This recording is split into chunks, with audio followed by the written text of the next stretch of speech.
Innocent people shouldn't be hurt, but I'm in support of keeping it totally open. I couldn't care less. You got a lot of people that could be mentioned in those files that don't deserve to be people, because he knew everybody in Palm Beach.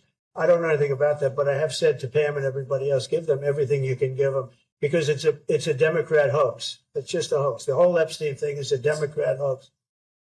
Right. Well, that was Donald Trump in his own words, as you've probably heard it be called a Democratic hoax. But just for those of you who have never seen the President of the United States, who, by the way, is 1,000,000% neck deep in the files. I mean, when they announced this week that he was in the files 1,000,000 times, I was shocked. Because remember, it went from 38,000 to 1,000,000. Now, how we got there is because Jamie Raskin, who is a representative in the U.S. Congress, he is also an ex-constitutional lawyer, well, probably still a constitutional lawyer. He was one of the people, one of the representatives, who were able to see the unredacted files, excuse me. And him and a group of people, so on both sides of the aisle, you had Nancy Mace, Thomas Massie over there, you had Ro Khanna and crew over here. They went to go review the unredacted files. And they reported back that the process to do that is incredibly difficult because this DOJ is corrupt as sin. This DOJ is corrupt as sin. And they have made it difficult for members of Congress to look up the unredacted files. Difficult meaning there are only 4 laptops in the room to look up millions of files. And not only that, you have to search them with the file number. They've made it just impossible, right? And so that's another thing to add for the Trump administration on how they're trying to cover up a pedophile sex ring, which, by the way, I've decided it's not just a sex trafficking ring. It was a torture ring. It was a murder ring. It was a cannibalism ring. They made policies and political decisions based off Epstein and them. It's a night, like when you dig deep into these files, which are not 100% out, by the way, it's horrendous. I know I've talked about the Epstein files so much. Even when the first drop came out, right? The horrendous files that came out. I said in that message, there was no way I could do it justice. There was no way I can even do it justice. It is sick. They were drinking children's blood, torturing and murdering infants, kids, animals, teenagers, adults, you name it. They did it. This is so sick. This is so sick. It's so sick to the point where I've heard people say, should we even release the files? It's that bad? Yeah. Now, at this point, burn it all down. At this point, we've just got to release everything. We have to rebuild. And I was just like, you know what? I've done timelines on this Epstein case before, but now that I know a lot more information, I want to take us back and figure out how the heck we got here. I mean, I'm talking about Kash Patel going in front and testifying that there's no incriminating evidence, there's no co-conspirators. We have Pam Bondi in the disastrous hearing yesterday, where she just had a 5-stage meltdown, yelling, screaming. She looks so stupid and embarrassing, and these people are vile. I don't even know where to begin, but the earliest fact that I have is back in 1996. So I'm going to be showing emails, some context behind things, but most of the time I'm just going to be talking at you. This is not going to be a sexy video. We've got to talk about facts, or at least facts as we know them right now. That these might change, by the way. And if I'm wrong, I'll correct the record next time, but I'm just going off what is out there in the public right now. And I recognize that this could date back. I'm just talking about Epstein. These sort of criminal activities, where there is child prostitution, making political things based off whatever, right? Another thing is Epstein put our national security in trouble. The CIA, international foreign affairs, it's so bad. It's so bad. I don't even know. It's so bad. So I recognize that this Epstein in particular, right? The Epstein case, there's probably multiple cases of the same thing, just different handlers, different ringleaders. But with this Epstein stuff, I can date back until the early 80s, but I have heard things about especially Trump and Epstein from the late 70s. But I can factually tell you about 1996. And in fact, I'm going to show you because in 1996, a young girl named Maria Farmer reported Epstein's abuse to the police in Florida. And she was a painter who worked for Epstein. And I believe at the time she was probably 17, 18. But her sister was 16 years old. You hear that? Minnie's growling. She's pissed. Her sister was 16-year-old. So Maria told the authorities that Epstein took and sold pictures of her sibling to potential buyers.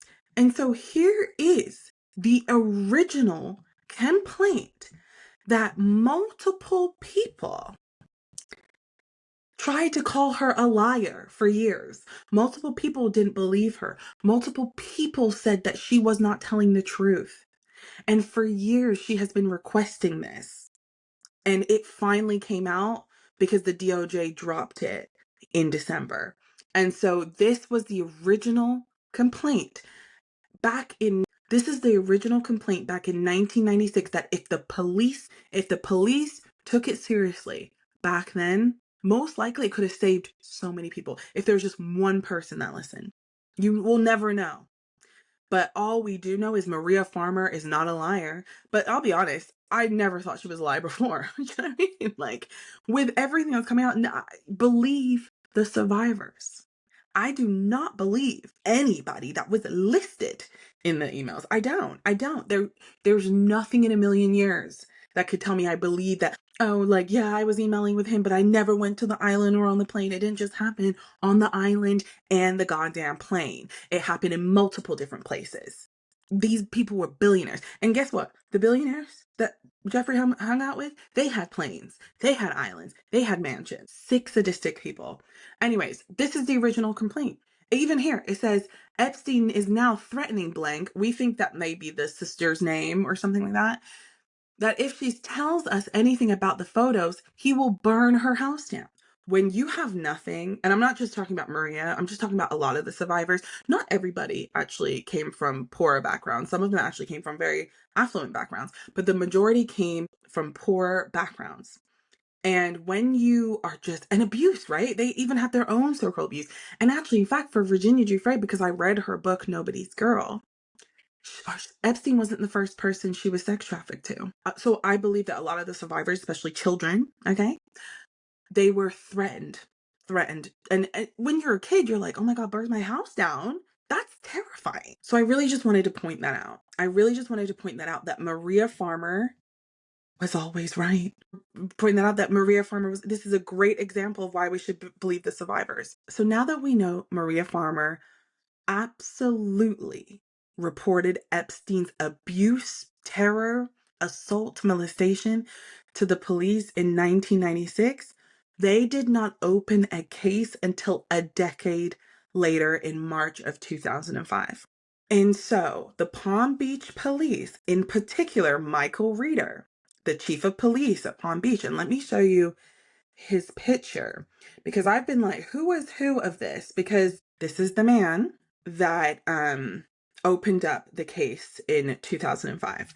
And the statement that was received to him was that there was a family of a 14-year-old girl who reports that she was molested in the mansion.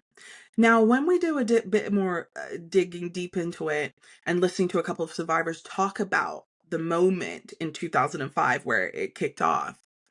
So there was a girl in school, and a teacher, I can't remember if it was one teacher or a couple of teachers, overheard her being called a prostitute.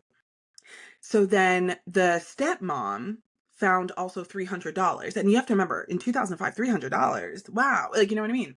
Where are you getting $300 from, especially at 14 years old? So in collaboration with the school and the stepmother of the daughter of the young girl who was raped, they went to the police So we went to the police, and that's kind of what kicked it off, from what I understand of this case, at least back in Florida in 2005. But you have to understand, multiple underage girls, many of them high school students, would later tell the police that Epstein hired them to give sexual massages, which absolutely sounds legit. Because if you remember Virginia Giuffre, she outlines in her book very detailed. All of the survivors actually talk about how Epstein wanted a sexual massage or a masseuse or whatever, and it turned very inappropriate and turned into rape. And then after that, so then that was sort of starting to get kicked off. And so Michael Reeder and the chief of police were putting together a little bit of a case. Allegedly, everything was kind of a little bit moving along, right? In May 2006, so they've now obviously got a case together for whatever they have. Police officials sign paperwork to charge Epstein with a few counts of unlawful sex with a minor. But the country's top prosecutor, state attorney Barry Kreischer, when I can pronounce it, but he takes an unusual step, like an unusual process. And instead of going through the police and doing all of that and doing the police report, he just sends it to a grand jury, which I'm not a lawyer. Apparently, it's not the way you do things. You don't just skip stages and go to a grand jury, which, if you kind of think about the case of Epstein, it's all about corruption. So doesn't help the case, right? Let me show you, actually. Let me show you State Attorney Barry Krischer. This is him. Okay? That's what he looks like. I love putting visuals to people. He was an attorney in Florida for about 16 years, from 92 to 2009. But he left during Jeffrey Epstein's jail sentence. He done. He was retired or whatever. No, maybe not retired, but he quit. I just think that's interesting, and I hope people look into him. Okay. So instead of filing a police case, Kreischer went straight to the grand jury, which isn't common. And so the grand jury verdict resulted in very minor charges, state charges. And rather than felony charges, which for sex trafficking, you should absolutely get felony charges. I mean, can you get both? So during this time as well, it was reported that the prosecutors did a whole victim blaming thing, right? Like, it's just, you're kind of seeing it a little bit play out, definitely over the years, but they just wanted to blame the victims. They called the underage girls, the children, prostitute. Insane. And not only that, there were more allegations that came out during this time, and they only interviewed like 4 people. And they didn't interview everyone on their accounts, which till this day is still an issue. And it's important to note that this attorney, Barry Krischer, played a huge part in Epstein's sweetheart deal, which I'll go into in a little bit. This is the deal, just because it's like the way this man got away with so much. So I'll talk about the minor charges in a minute.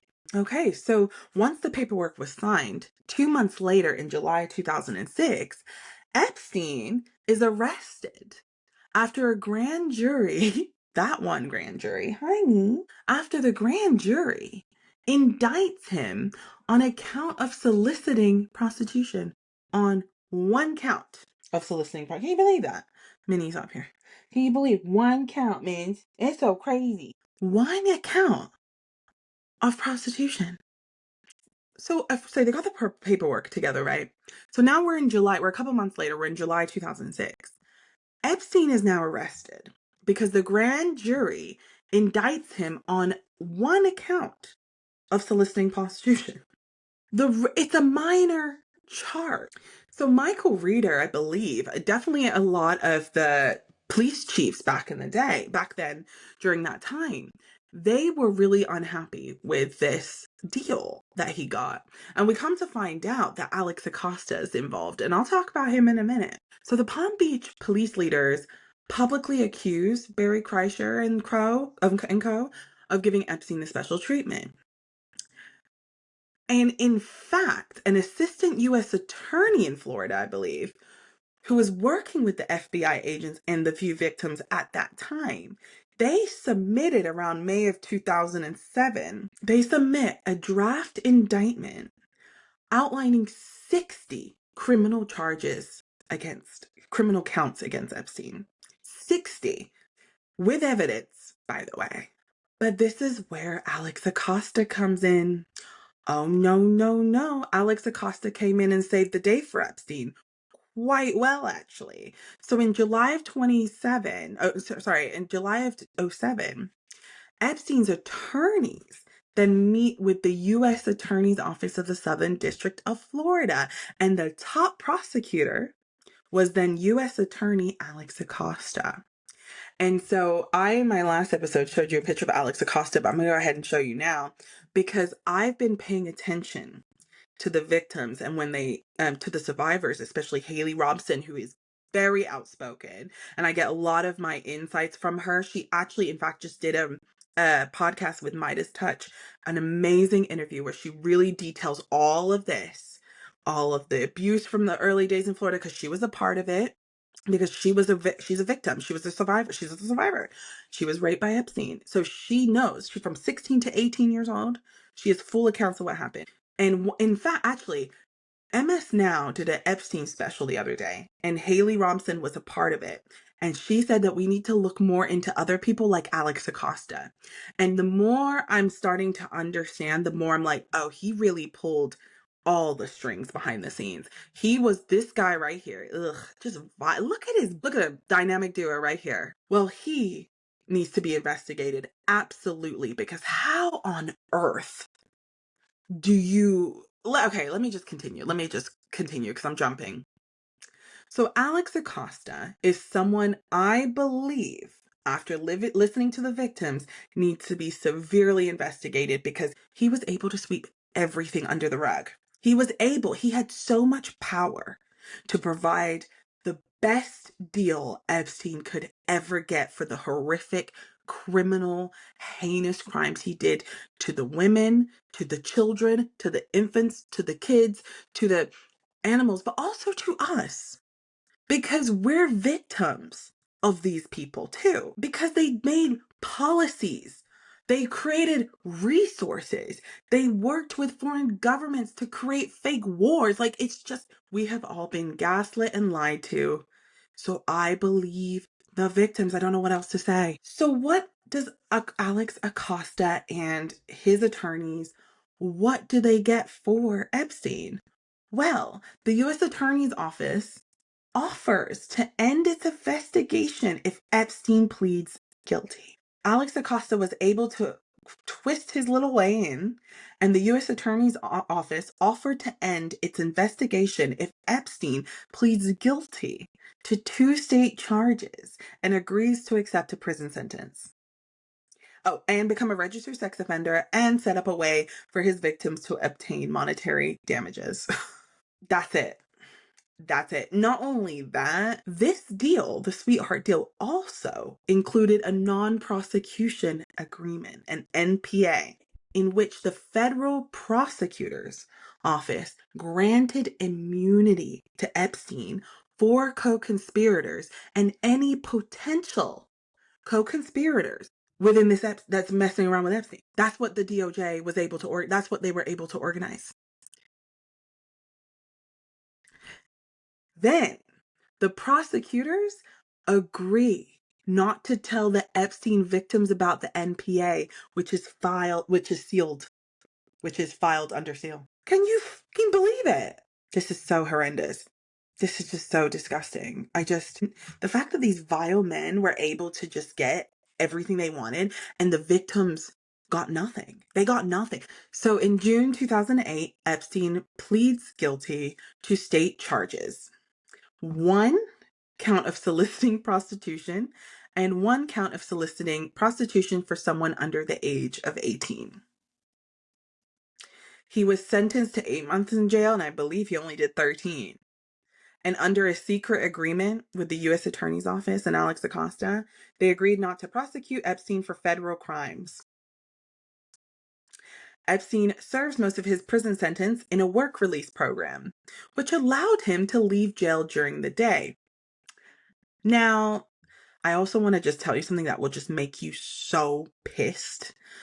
In that interview with Midas Touch and Haley Robson, she said that Epstein was allowed conjugal visits and he was having sex with probably underage girls, probably not, with police officers standing outside the door protecting him.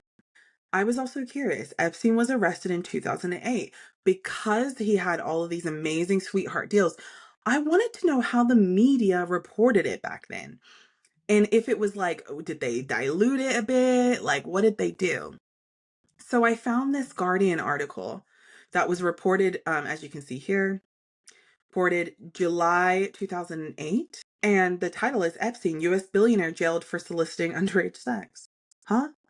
One of America's richest men, who holidayed with Prince Andrew and lent his private jet to Bill Clinton, has begun his 18-month jail term after pleading guilty to soliciting sex from girls as young as 14.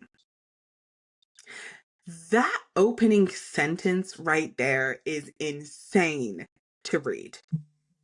That was a headline. So during this, it's just so insane. But during this time, while he was locked up, the victim, who identifies as Jane Doe, files a federal lawsuit under the Crime Victims' Rights Act, saying that she and other victims were not informed that Epstein's case was being resolved with a plea deal. That was in July 7th, 2008. And just to fast forward, in 2019, a judge ruled in their favor. But it took another decade to get that ruling.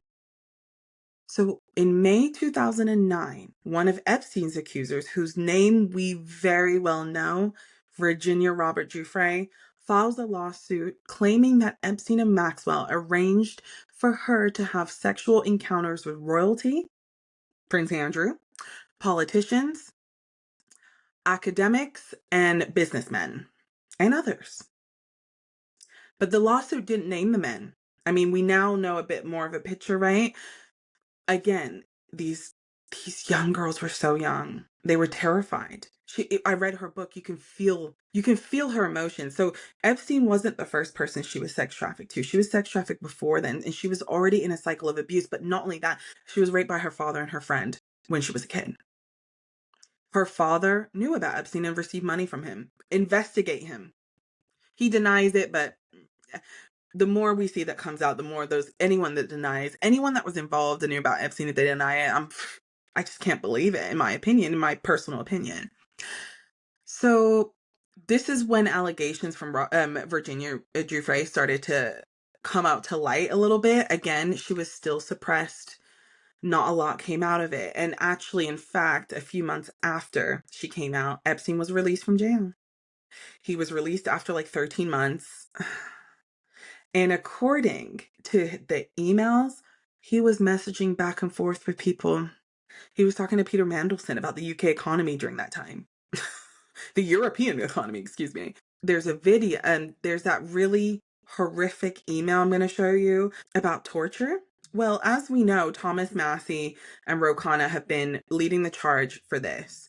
And they've been able to unredact names, which I'll talk a little bit about later. But one email that just stood out to everybody was this: from Jeffrey to blank. Where are you? Are you okay? I love the torture video. Now look at the date though. This was in April 2009. When did Jeffrey Epstein get out of jail? July 2009. Blank replies saying, I'm in China. I will be in the US second week of May. We have since heard that blank in the torture video that was sending torture videos to Epstein was the Emirati businessman A Sultan. I'm going to quickly just get his name real quick. Sultan Ahmad bin Sulaiman. I definitely butchered that. But this is the man right here next to Epstein. This is the man who allegedly sent her a torture video, but he's also a man that's all up in the files too. And I highlight this because not only the date, but just how international this was. I do also want to know and give a lot of credit to a Miami Herald reporter named Julie K. Brown. Julie K. Brown was the first to really report this Epstein stuff, but she never gave up. She always kept talking about it, and she was crucified. I mean, they really came for her too, and she was they were talking shit about her in the files. They were like monitoring her. So we got to give a lot of credit to journalists as well that were listening back then, but they were also silenced. But for about a decade, there just wasn't a lot of chatter. I mean, Virginia Giuffre did do a Daily Mail article back in the day about kind of hinting at Prince Andrew, dancing the night away with Prince Andrew, but I couldn't find that article. And actually, it said it was listed in the files, but it said page not found. And also during that time, if you guys remember that one of the emails that came out that from Jeffrey Epstein or from Andrew to Jeffrey Epstein saying, we'll play again soon. Does that sound familiar? Like, this will pass, we'll play again soon. Well, that was in 2011 when Virginia Giuffre did that article.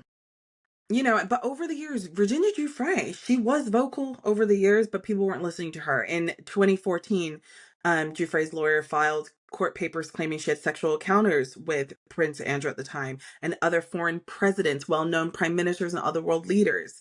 Of course, the men deny the allegations. Um, again, she had a few years later, Epstein accused of Virginia Giuffre sues longtime Epstein confidant Ghislaine Maxwell for defamation because Maxwell was calling her a liar for claiming to be a victim of a sexual conspiracy run by Maxwell and Epstein. Like Maxwell she was horrific. She was horrific. She was one of the ringleaders too. She was just nasty woman. Disgusting, disgusting. I'm going to talk about her in a minute. Matt, it wasn't that people weren't speaking up, and I'm sure more survivors were, right? It's just they were silenced. Not people weren't paying attention. People already let them down. But after years of just not hearing something, the Miami Herald, Julie K. Brown and them reopened the Epstein case with a series focusing on the role of Alex Acosta. And this was in November 2018, around then.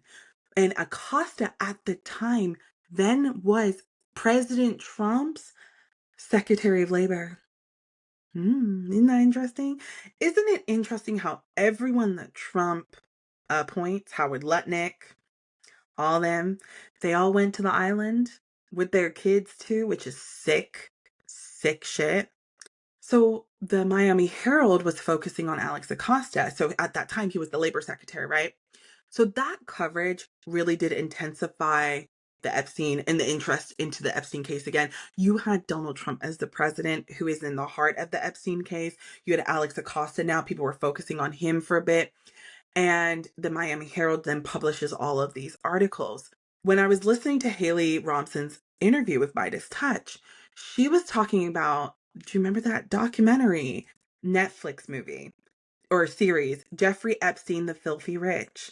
It came out in 2020, I believe. And yep, 2020. And the reason why this is significant, she said in 2019, she got contacted by Netflix, someone at Netflix, to say they're doing a documentary on Jeffrey Epstein. Would you like to be a part of it? And she said yes. And then as she's working with the producers and everything, it then reports that in August 10th, 2019, Epstein killed himself in his jail cell in New York. And so I just want to say, a few months earlier to this, July 6, 2019, Epstein was rearrested on new sex trafficking charges brought by the prosecutors in New York. And days later after that, Alex Acosta resigned as labor secretary, citing that the Epstein matter is a distraction from his agency work. Distraction, huh? So then Epstein kills himself. So Haley was doing the Netflix interview and she found out that Epstein killed himself by a text message. Now, I do think Epstein being found dead, and I'll go into I don't believe he killed himself type thing. I'm not going to lie to you. This man was an egotistical narcissist that thought he was invincible. There was no way he killed himself. I just don't believe it. And according to emails, we might be right. Anyways, so that did spark a lot of popularity hearing that Epstein killed himself, but for me, it was that Netflix documentary. For me, it was the BBC documentary with Prince Andrew. It was just so bad, but you have to admit, like, horrific, disgusting. Look up Prince Andrew's BBC documentary. That's what really got my attention. But the Netflix documentary, that Jeffrey Epstein Netflix documentary, definitely got my attention. But I think it got a lot of people's attention because remember, COVID happened. So COVID happened during that time, and we had nothing but time to watch stuff. So I think the world started being like, well, who's this Epstein guy? Especially people like me who at that time I'm 31 now. So 6 years ago, whatever, do the math. I'm not doing it. 26, whatever. So especially people like me who were just really interested and started to learn more about it and just always had it on our radar. Also during this time, July 2nd, 2020, Federal prosecutors in New York charged Maxwell with sex crimes, saying she helped recruit and abuse Epstein victims. Now I need to tell you something. I don't know if you guys remember this, or maybe it wasn't on your radar at the time. They couldn't find Ghislaine Maxwell. Do you remember? They couldn't find Homegirl for like a year. She was hiding in a secluded 156-acre estate named Tuckaway, which is another estate we need to look at, right? It's not just the island. It's not just the jet. It's the New Mexico Ranch and Zorro Ranch.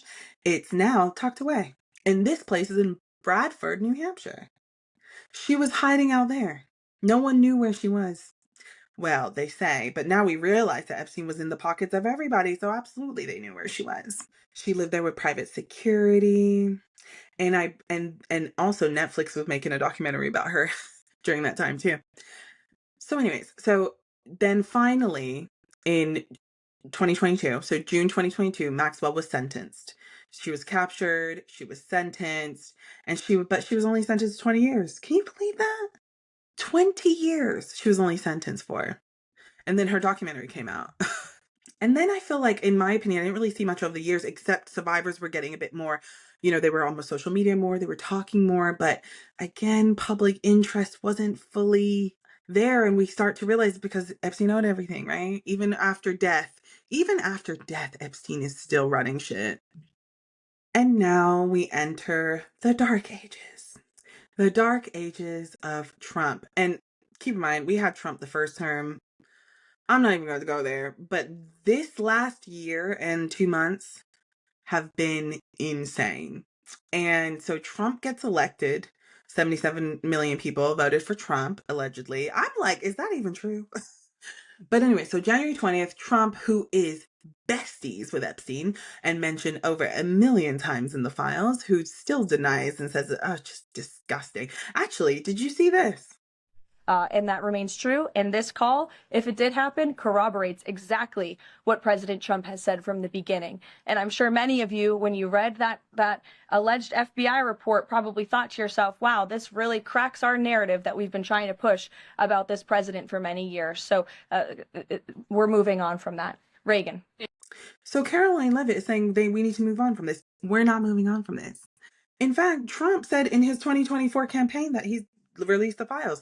Not only him, but he also put into power Kash Patel, Don Bongino, all these Kristi Noem, all these idiots who are like, we need Epstein Files, and now it's all crickets, and they're saying it's a hoax. There's nothing there, et cetera, et cetera. Don't let me get ahead of myself because this year has been a mess. And so he suggested. So then Pam Bondi in February, because we're like, okay, well, fine, fair play to him, right? It's the end of January, release the files. February comes along, attorney Pam Bondi tells Fox News that the client list is sitting on her desk. The client list is sitting on her desk, and the Justice Department went ahead and put binders out and gave binders to right-wing influencers to parade around the White House lawn. There were nothing in those damn binders. Because, these idiots didn't open the binder and read. Why did they just open it and read? It's whatever. So for months, everyone's arguing with everybody. Why aren't we releasing the files? We had officials say there's not much to see here. And then the MAGA started returning and it became a mess. Sadly, on April 25th, 2025, Giuffre dies by suicide. It's so sad because I'm like, damn, if it wasn't for her courage to say a lot of these stuff publicly, to keep being on everybody's necks, like, damn, girl, I feel so bad for that family. Their family, Virginia Giuffre's family they're amazing. Her brother and his wife, her sister-in-law, they have been champions. They have not stopped talking about it. I see them everywhere. It's so sad. It's so sad. It's so sad. But she left her mark, didn't she? She really did. She really, really did. Because I think we know a lot of information because the DOJ and the world leaders aren't really telling us anything, but we know a lot because of her. So I highly suggest you get Nobody's Girl by Virginia Giuffre. It's a hard read. It is a hard read. Oh my gosh, I had to put it down, go back. Maybe I will do a book club. That would be fun. That'll be fine. Maybe I'll do I gotta do a book club on it for real. I've got to review it but I just intertwine it with everything I talk about because everything she said in there has come true. And even if it hadn't come to light yet, I believed her 100%. I believed her. And so, anyways, so in July 7th of 2025, the Justice Department said that Epstein did not maintain a client list and there's no more files to release at this time. And so we all called bullshit. Especially Ro Khanna and Thomas Massie, who have been leading the charge. They're probably going to be on the president, vice president ticket together, huh? It's the only way it's going to work at this point. We need people around across the aisle. This country is a disaster. Anyways, so they introduced the Epstein Files Transparency Act, which then forces the DOJ to make the files public. But the DOJ, Pam Bondi, Todd Blanchard, they're corrupt to sin. So they're not going to release anything. And that has now really kicked off to where we are today. Late July, Todd Blanchard, watch this, watch this. This is from recent, so it's not about Jazane, what I'm about to talk about. But watch how this man is. This man makes me sick. Listen to this. You said this is the end of the Epstein, of your review of the Epstein files. So just to clarify, is the public going to learn the identities of the men who abused the girls with the information that you're releasing? And if not, why not? And then I have a quick follow-up. I mean, you just baked in an assumption into your question that I have never said and I don't know to be true. Is the public going to learn about men that abuse these girls? Like, what does that mean? I mean, I don't understand what that means. Well, I mean, they're the men who abused the young women through Epstein's, Look, we said in July, and it remains as true today as it was in July. If we had information, we meaning the Department of Justice, about men who abused women, we would prosecute them, right? We talked about the work that we're doing. That's why I said that. I said this earlier. There's this built-in assumption that somehow there's this hidden tranche of information of men that we know about that we're covering up or that we're choosing not to prosecute. That is not the case. I don't know whether there are men out there that abuse these women. If we learn about information and evidence that allows us to prosecute them, you better believe we will. But I don't think that the public or you all are going to uncover men within the Epstein files that abuse women, unfortunately. Vile. I can't wait for his trial. Him and Pam Bondi together. I can't freaking wait. I'm so sick of him. So Tad Blanche in late July goes ahead and takes initiative to interview Maxwell. And of course, she denies any wrongdoing, that she never saw Trump involved in any sexual inappropriate activity. He went there for like 2 hours, comes out, they move her. I mean, already like a low risk prison, right? She wasn't in maximum. She wasn't even in maximum. They move her to a minimum security prison camp in Texas. When Jasmine Crockett wins, she needs to investigate everybody. But a prison camp in Texas where she can walk freely, by the way, go do exercise, blah, blah, and have puppies. Which concerns me because they were killing animals in the files. So then Todd Blanche comes and tells us, oh, she actually said that Trump's not in the files and there's nothing else and she doesn't know. Men are so fucking dumb. This woman is the master Millie. She's good, and she just ain't. Oh my gosh. I think we can all agree that if we had like 5 minutes with this woman, I hate her. Anyways, and then there's Kash Patel. Kash Patel is my absolute favorite in this administration. He is so dumb. Remember he threw a hissy fit because he couldn't find the right size jacket when Charlie Kirk got murdered? Do you remember? And they gave him a size medium. He was like, oh, I can't walk out there with a medium size jacket. I need a real jacket. This man, his eyes are telling everything, huh? He's always like, I'm just like, what is going on? There's a lot going on there. And let me not be rude. Actually, screw them. Like, I'm going to be rude as can be. I don't even care. I don't care. He is trash. Even his girlfriend thinks he's trash. Let's be honest. Have you heard of his girlfriend? She's like this country music star. I never heard of her, but I don't listen to country music. But her name's Alexis Wilkins. She's a country music star. I've never heard of her. You need to see the likes of them. I can't. Anyway, he was using our taxpayer money to have sex with her. He went and flew on his little private jet, our private jet, by the way, our money, private jet 3 times to go see her sing, probably more, to go see her sing at some concert and then try to defend it like I need a personal life. Huh? No, you don't. You need to do your job. What have they solved? Because this Savannah Guthrie stuff is insane. The Charlie Kirk murder is still insane. No one knows. Like, it's just, what has Kash Patel done except say, we've been keeping ourselves streets safe. Like, oh, no, you haven't even done shit. Every time I see Kash Patel, he looks like a deer in the headlights. He looks like he's getting worse. Now, this man has seen some shit. Say it, Cash. If Cash becomes the whistleblower, that would be such a turn of events. When if Cash Patel got the balls, because Don Bongino, even though he's not in the administration, he's so compromised. He's such an idiot. Every day, for those of you who aren't on Twitter, good for you. But every day, Don Bongino, you know the one I'm talking about, the deputy of the FBI that Cash Patel, Dumb and Dumber, he posts every day on his Twitter, Donald Trump is the United States president today. Let me show you, because no one's going to believe me. No one is going to believe me. It's insane. It's the weird. Is anyone talking about it? Is it Don or Dan? I've been calling him Don. It's Dan. My bad. It's Dan Bongino. Okay, let me tell you this. Let me show you this man. He's so weird. He's such a weirdo. What a freak. So Dan Bongino, my bad. Let me correct. See, I correct the record. It's not Dan. I mean, it's not Don. It's Dan. Oop. Dan Bongino. Look at him. So every day, let me find it. Should have had this queued up and ready, but whatever. It is what it is. Here we go.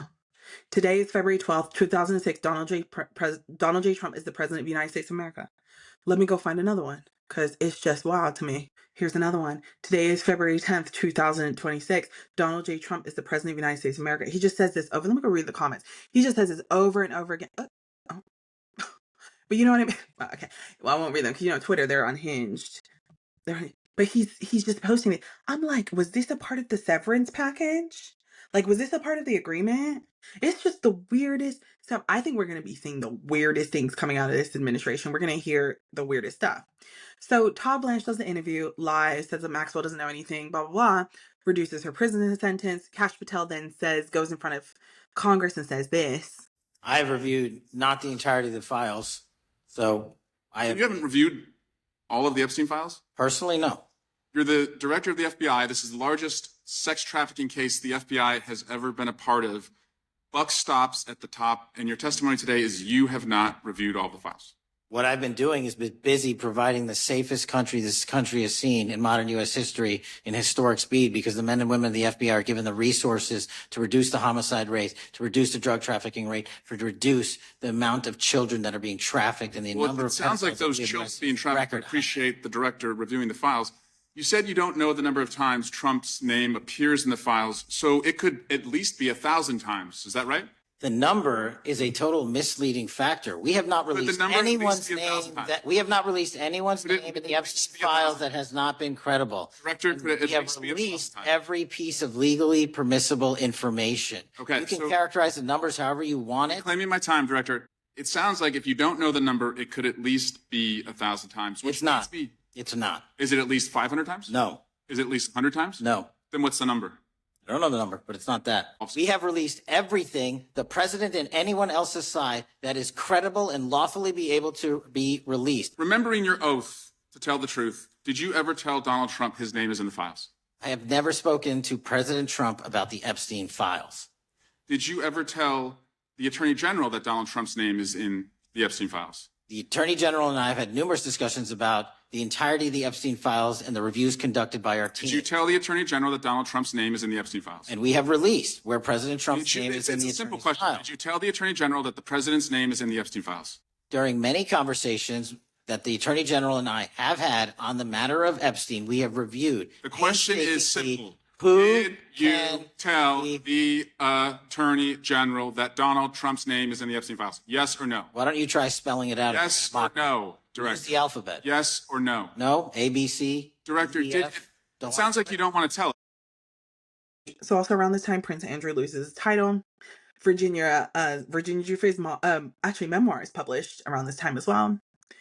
And then they start to release the files, and they're all redacted. You all know the deal to where we are now. And then remember the Epstein Files Transparency Act. And I need everybody from Louisiana that is listening to this, or if you have a friend in Louisiana, if you have a cousin in Louisiana, if you have somebody you know in the state of Louisiana, you need to vote out Clay Higgins, because he is the sole one person that voted against against the release of the Epstein Files. Now, I also need you to understand the Republicans only did it because Trump sent the marching orders, to help them with the midterms that they want to rig. But this Clay Higgins, he just loves a good Trump, doesn't he? Think he's in the files? What's his story? I gotta look into him, because why would you vote against it even after the president gave the marching orders? So then the Justice Department releases the files, more files, and they did a terrible job. And this is where we're at today. They did a horrific job. Victims were exposed. Victims who had purposely kept quiet, they were exposed. Pictures of them as children, naked, nude, names, date of birth, addresses, phone numbers, you name it. But Pam Bondi and the DOJ made sure to still keep some names redacted to defend their Lord and Savior Donald J. Trump and co. And I say and co because in the latest drop, January 30th, 3 million more pages came out, 2,000 videos, and 180,000 images. And new names such as Elon Musk, George Bush Sr., who's not getting a lot of credit or attention, Harvard professors, Steve Bannon, Deepak Chopra, Modi, Israeli prime minister. You know Netanyahu is all up in the files, and he's here right now in DC. Peter Mandelson. Who else? Lawyers. The chief of police in Florida. And then, a few days ago, Ro Khanna went to the House floor and read out some names. And here's the video. Congressman Massey and I went to the Department of Justice to read the unredacted Epstein Files. We spent about 2 hours there, and we learned that 70 to 80% of the files are still redacted. In fact, there were 6 wealthy, powerful men that the DOJ hid for no apparent reason. When Congressman Massey and I pointed this out to the Department of Justice, they acknowledged their mistake, and now they have revealed the identity of these 6 powerful men. These men are Salvatore Navora, Zorab Mikoladze, Leopig Leonor, Nicola Caputa, Sultan Ahmed bin Sulayem, CEO of Dubai Ports World, and billionaire businessman Leslie Wexner. Ro Khanna also said this about the British monarchy, which I think is a very important statement for you to hear. Mr. Khanna, a British question, if I may. What do you say to the man formerly known as Prince Andrew and to Peter Mandelson with regard to giving evidence to your committee? Mandelson may bring down the whole government, from what I hear. He just engaged in terrible behavior. I mean, the allegations are very serious that he was working for Gordon Brown and then feeding information about UK possibly buying euros and having Epstein trade on that. I mean, it is a deeply, deeply troubling. And, Epstein's, I saw this interview with Epstein's former girlfriend talking about how someone is a loser if they weren't mentioned in the Epstein Files. It's a window into the elite impunity, this club. And by the way, I think this is the most vulnerable the British monarchy has ever been. I mean, I heard they were asking the Queen questions about the Epstein class. They ought to ask the King and Queen questions, and maybe this will be the end of the monarchy. What do you think it could be the end of the monarchy? Well, if they don't have answers, or if they're implicated with an Epstein class, not a good look for the British monarchy. So now we have the first 6 names confirmed. I'll be honest, I tried to Google some of them. I'm still going to look into them. It was really hard to Google some of their names. It's insane. But overseas is where we're seeing the movement. And so, because a lot of things are happening overseas and just more in the US because there's no accountability here, I'm going to be trying to document as much as I can about this Epstein Files. Because I have friends in my circle that actually listen to this. It's a small community I have, but they ask me questions, and I think this is the best way to talk about it, in my opinion. We need to keep sharing information. We need to start talking about the other people that are involved. I know that was a lot, and I'm sure I'm gonna have a ball editing. I just hate when I go off. I hope this was helpful, and I hope that I touched on enough points to so you can kind of see where we're at least at in terms of the mismanagement with law enforcement and people in power. There's so much more I'm missing out. I definitely recognize that. But I also just want to pinpoint a couple things that are coming up that you should definitely be aware of if you listened this far. Hillary Clinton and Bill Clinton at the end of February are testifying in front of Congress, and I do not think they're going to plead the fifth. I think they're going to blow the whistle. That's why everyone's freaking out. That's why Trump's freaking out, because he's trying to now, they're taking away ICE from Minnesota. He's trying to backtrack, but it's not going to work. It's not going to. We're done. It's done. We all are not going to let this down. We're not going to let this go. We need everybody, including the President of the United States, arrested. So, do I think the tides are turning? Yes. Do I think it's going to be at snail pace? Yes. Am I pissed off by it? Yes. Do the survivors deserve justice? 129 million %. Do they deserve it now? Yep. Sure do. Do we need to arrest every single person in the Trump administration? Yes. Do they need to have life in prison? Yes. Do we need to resentence Ghislaine Maxwell? Y'all say it. Yes. Because 20 years is a joke, and she was one of the ringleaders. So even though I talk about Epstein all the time, I'm going to talk about other things as well as Epstein. I need a palate cleanser sometimes. I'm into sports. I'm into all that stuff. So I'll be talking about that more. But all right. Thanks for listening. Bye.